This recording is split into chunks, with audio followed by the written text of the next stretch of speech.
3 ఎకరాలకు ఇచ్చారు, 10 ఎకరాలకు వెళ్ళి ఉసుక తీసుకుపోతుర్రు. వెంటనే క్వారీ ఆపేయాలి.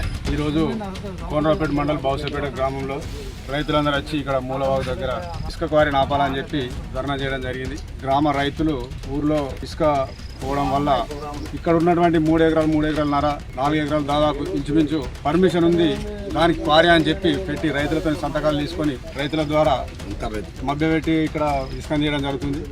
ఇందులో 3 ఎకరాలు పర్మిషన్ ఇస్తే మరి 10-12 ఎకరాలు మరి ఉసుక తరలించడం జరుగుతుంది.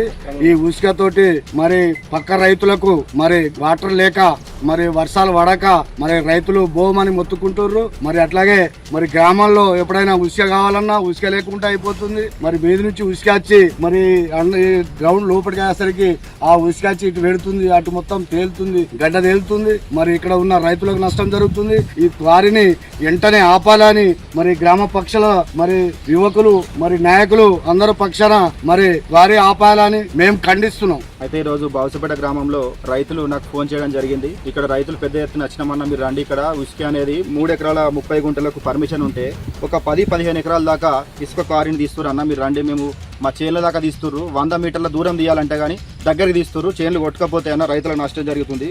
కాబట్టి వెంటనే కలెక్టర్ గారు గౌరవ ఎంఆర్ఓ గారు ఖచ్చితంగా వచ్చి ఇక్కడికి దీన్ని రీసర్వే చేసి అప్పటిదాకా దీన్ని ఆఫ్జాల్ చేయాలని మేము బౌసపేట గ్రామస్తులం తీవ్రంగా ఖండిస్తున్నాం.